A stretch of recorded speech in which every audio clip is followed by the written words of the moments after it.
Hi everyone, Sayla here from SM Strategies, and today I'm going to talk about something that feels very real right now, and that's work from home burnout. I've talked a lot about work from home tips. I've done 2 videos so far, but today what I really want to focus on is how can you avoid going absolutely crazy while you're working from home.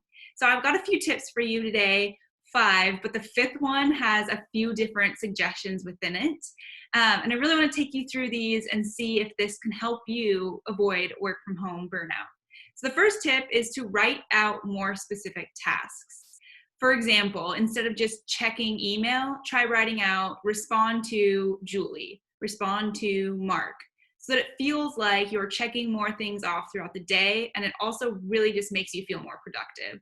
So really break down your tasks and do that on a daily basis, but make sure you have weekly tasks as well. That way, if you're not as productive one day than you might want to be, you can still look at your productivity overall week over week. The second tip I have for you is take a break. It seems so simple, but we forget to do it. Mostly because we're working inside, sometimes I think we feel like we don't really need a break, or like whatever we have, we can continue to power through. But I really want to encourage you to stop, pause, breathe, take a break, do something that you like doing. Maybe that's cook a fun new recipe, take the dog for a walk, run around, do some yoga, meditation, whatever you like to do. Make sure you take that break and be very mindful of when you need that break. Tip number 3 is to break up your days. I often do this. I start at 8 a.m., I take a break at 10, I work again, I take a lunch break, I work again, and I make sure my breaks are planned in there, because otherwise it's so easy to just hit snooze and continue plowing through. Really important to break up your days and make sure that certain tasks, say you need to be more creative, find when that time is for you and put those tasks in at that time, and then take a break before transitioning. So for example, if I'm doing emails and I need to go into creating ad campaigns, I'll often take a break in between because those tasks are different and I need to get in a different mind space. My 4th tip is to find an off time. It's really hard when we're working from home because we just, like I said, we just plow through, and there is always on. We're always on, right? You're always available to check your email. You're always available to check your Slack, especially at a time like this when what else are we going to do? We're not scheduling in social events. So make sure you find an off time. Maybe you schedule that as well. Maybe that's added in to your break time. Make sure you dedicate 30 minutes to an hour where you're not touching your phone. You're not going to look at your emails. If an email comes through, keep telling yourself, I'm going to push that off. I'm going to wait. It can wait another 30 minutes. Trust me. So find an off time. My 5th and final tip is to make sure you're mixing it up. I've talked a lot about this and I've found it extremely helpful for me. Most of the time I work in my home office, which is here, as you can see. However, sometimes I hit a peak as well where I feel a lot of burnout coming on. So what I'll do is I'll either work outside if it's a nice day. Doesn't happen often here in Eugene, Oregon.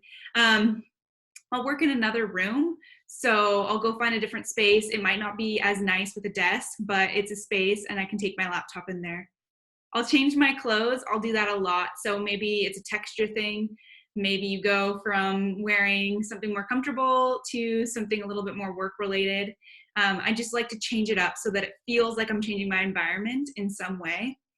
I change the temperature. This is kind of a joke, but serious.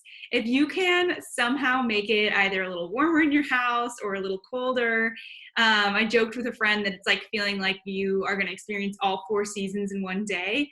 But seriously, if you change the temperature, it can feel like you're in a different place. So maybe I have like a little electronic fireplace, maybe just a heater or a fan, opening a window versus not having the window open, anything you can do to change the environment. And then also change the scents. So if you can find different scents that work for you, if you like diffusers or candles or anything that has a different scent, that will make your environment feel different as well. So those are my tips for how to avoid work from home burnout. Just to go over it one more time, write out more specific tasks, break out your tasks. Really do it now. Take a break when you need to. Break up your days. So find when you're most productive versus when you're not, and then make sure you break up times in between that. Find an off time. So make sure there's a time away from your email, from your work, from your communications.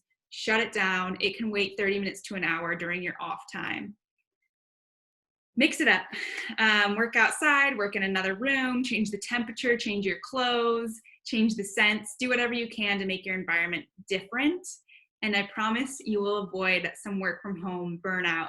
If you are having burnout or you're having any issues with working from home, please comment below or feel free to message me. Thanks so much.